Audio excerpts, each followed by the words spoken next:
somebody from YouTube could possibly get these videos. We don't want to jeopardize the integrity of our privacy. So anyway, so from wherever you are, whenever you log in, this is probably the page it's going to come up to. So when we're doing our analysis, I'm going to break these screens apart. So I'm coming over here to the right, going to this box here, click detach. Okay, make this a little smaller and put this over here to the right. Then I'll go over here to my trade tab. Okay, get that up. Go not here, but go up here and detach. Make that a little bit smaller. And put that over here. Now put that over here. And then I believe I already have. Oh, I guess I don't. What we'll work with today is the 11:11 up pullback. That's what we want to look at. Detach that. So we've detached three: the watch list, the trade tab, and the chart. So I can minimize this main screen, the main login screen, and should be remaining our three remaining screens. So make this little, move this over here to the right a little bit, and get rid of this one. We already have one up. Okay, that's what we want. Oh, sorry, I already had one. There it is. And if I give myself a little more real estate here, I will scoop this up from the bottom.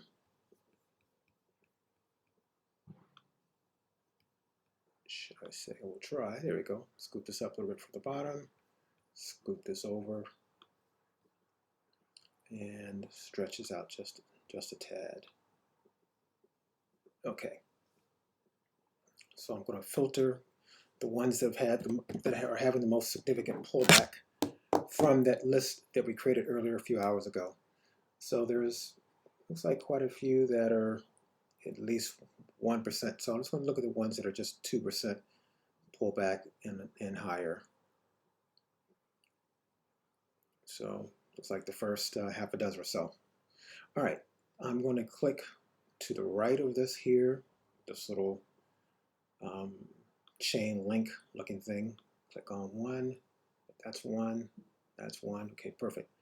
So now every time I just touch this, just by clicking it, I didn't even do anything. I just went to it, and it automatically populated the trade tab as well as the chart. Okay, so let's just see what's going on with this. This I can tell you right now, there's no way. It was trading, I don't even care what's been happening, but for one thing, it's been trading down, down, down. All of a sudden, boom, big gap up, huge gap up. That just tells me this thing is ready for me. Here's a high here, came down lower, came down lower, came down lower, came down lower.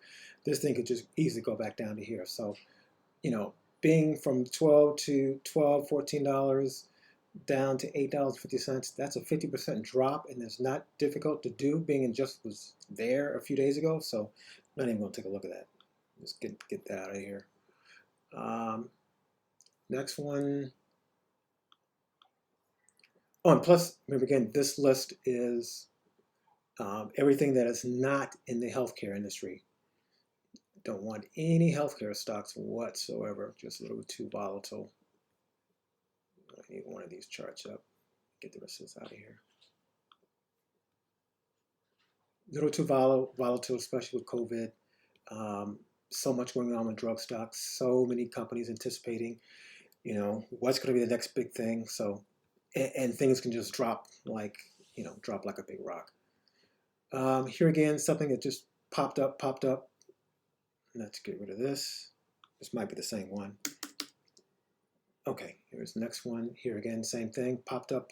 No, just too risky. All right. This is interesting. Looks like almost could be the same industry. This is a strange pattern. Carnival It's Carnival Cruise. Too risky. All right. Yep, same scenario. Oh, you know something? I know what that was. That was probably the election day. Could have been. Let's see, today's Thursday, Wednesday, Tuesday, Monday. Okay, this is the election. Um, Looks like a lot of people were happy with the election. The world was actually, the entire world rallied. So it looks like that's probably what's happening. But I still want something that's more consistent. Being also this level right here, I mean, this thing has been below the 200-day moving average for quite some time.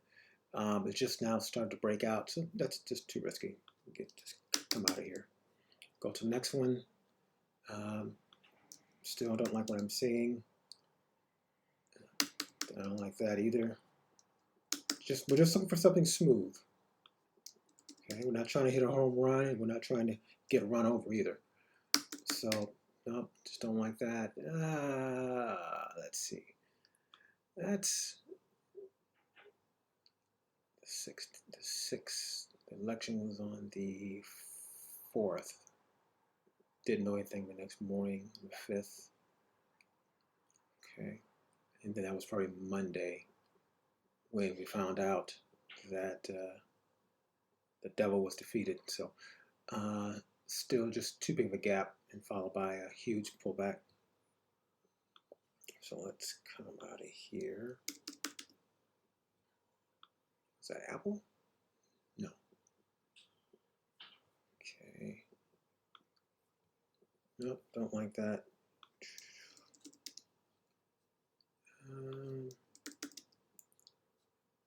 Nope. It's a consistent pattern. Let me just take a look at the SPY, which is the entire market. See if that looks like the same. Okay, so it's just certain stocks doing that. It's not the entire market. And here again, big pop up, come back down. Yeah, not liking that. Just want something much more smooth. Rather stay on the sidelines than to take unnecessary risks.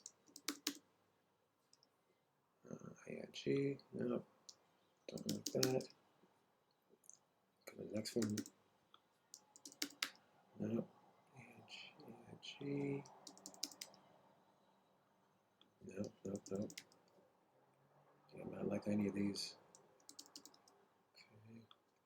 Nope. Nope.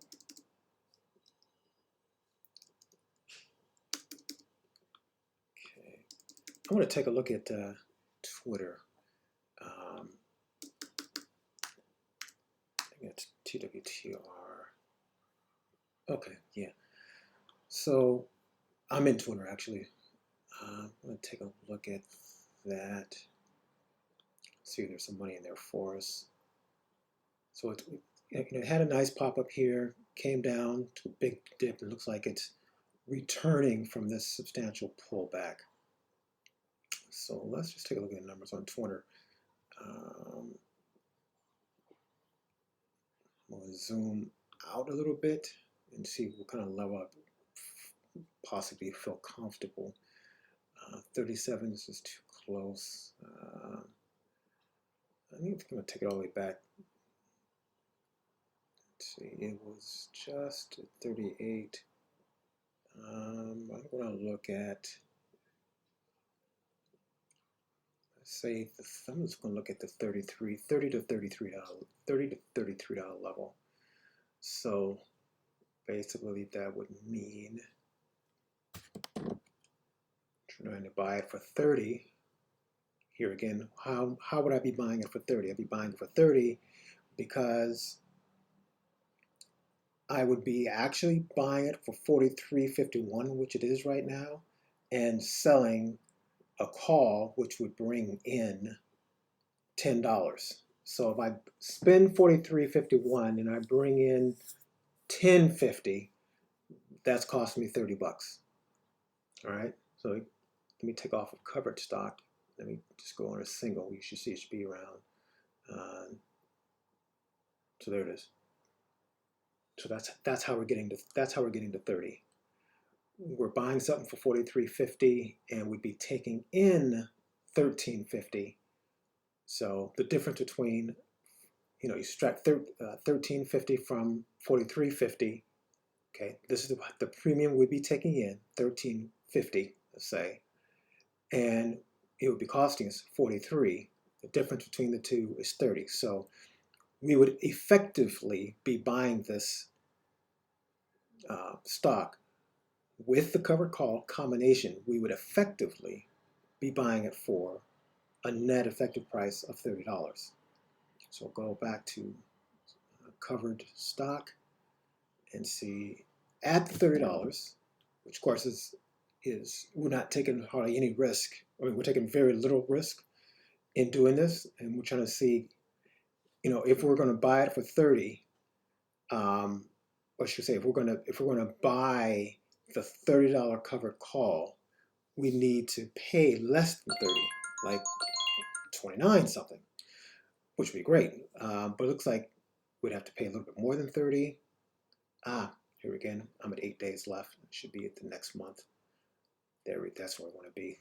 36 days left, which is the December calls. So back to 30. The ask is $30.12, and the bid is $29.76. So somebody was selling this, they could sell it for $29.78, but we want to buy it for that. So let's just see if we can get, if we were to get this for $29.75, like this coming down a little bit. So if we can get this for $29.75, let's see what it would look like. $29.75. Of course, that's 25 cents, which times 100 is $25. So if we get $25 for this, we would want to pay no more than $250 in terms of margin. Let's see what it's costing us. Nowhere in the ballpark. So in other words, if we were to get this for $29.75, which means we would get a $25 profit, it's going to cost us $875 in margin.